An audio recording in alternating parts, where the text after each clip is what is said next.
Shalom, cher béni de Dieu. Alléluia. Mes bien-aimés dans le Seigneur, les élus du ciel, que Dieu le Père le Tout-Puissant vous comble de toutes ces grâces intarissables. Nous sommes encore avec vous ce soir-ci ou bien dans la journée d'aujourd'hui, qu'il soit dimanche, le dernier dimanche du deuxième mois de l'an 2025. Nous vous souhaitons une très bonne soirée, une très bonne journée dans le nom précieux de Jésus-Christ. Que le Père Céleste, le Créateur incréé, Dieu de Papa SB Ochofa, vous protège, vous bénisse, vous fortifie dans toute votre vie. Et que tout ce que vous lui demandez vous soit donné de la part de notre Seigneur Jésus-Christ. Amen. C'est toujours dans notre émission, comme vous le savez bien, donc le thème de notre émission de ce soir ou bien d'aujourd'hui est: es-tu prêt pour aborder Dieu? T'es-tu apprêté pour aborder Dieu le Créateur? Voilà le thème. Alléluia. Le thème te demande si tu es prêt pour aborder Dieu. T'es-tu apprêté pour l'aborder? Pourquoi le thème te demande cela? Qui sont ceux qui peuvent aborder Dieu? Comment devons-nous faire pour pouvoir l'aborder? Et si on l'abordait, quel bonheur, quel trésor pouvons-nous en tirer? Donc, c'est la voix de missionnaire en plein temps. Votre frère en Christ, Maxime Kolonja, le chargé de la paroisse, Dieu est capable depuis un ce moment qu'il soit encore au studio pour vous avoir apporté la bonne nouvelle. Et que Dieu le Tout-Puissant te fortifie. Alléluia. Donc le thème que nous vous avons apporté, tiré du livre de Jacques, chapitre 4, le verset 8. La Bible dit: approchez-vous de Dieu et il s'approchera de vous. Purifiez vos mains, pécheurs, et nettoyez vos cœurs, âme partagée. Alléluia. On te demande de purifier ton cœur, de purifier toute ton âme qui est partagée, de laver tes mains qui sont sales. Tu as sali tes mains par le péché.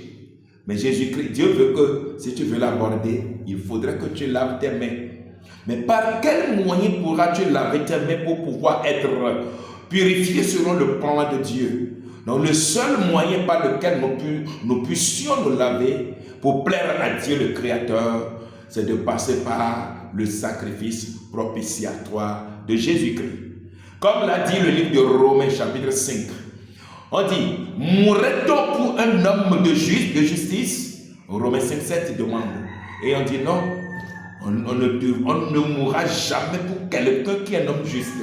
Mais on mourra pour quelqu'un qui est déjà un pécheur. Et on veut sauver sa vie. C'est pourquoi la Bible a dit: nous qui étions morts, nous qui étions des pécheurs depuis fort, Christ a donné sa vie. Christ est mort pour nous, pour pouvoir nous sauver. Romains 5, le verset 8. Alléluia. Donc c'est par ce seul sacrifice-là, par cette mort-là, que nous devons passer pour pouvoir nous purifier devant les yeux du Créateur. Alléluia. Aujourd'hui c'est dimanche et nous célébrons tous la résurrection de Jésus. C'est ça les dimanches, la résurrection de Jésus. Il a dit dans Matthieu 28, tout pouvoir m'a été donné. Il est notre Seigneur, il est notre Sauveur, il est notre Rédempteur. Il nous a sauvés de la mort. Alléluia. Si réellement que, si tu veux que le sacrifice de Christ, le salut et subjectif que Jésus-Christ a emmené dans ce monde, si tu veux participer, si tu veux bénéficier de ce sacrifice, mon frère, ma soeur, en Jésus-Christ, il faut que tu te purifies. La purification est obligatoire. La sanctification est obligatoire. C'est pourquoi la Bible a dit: sans la sanctification, nul ne verra le Seigneur, selon le livre des Hébreux. Alléluia.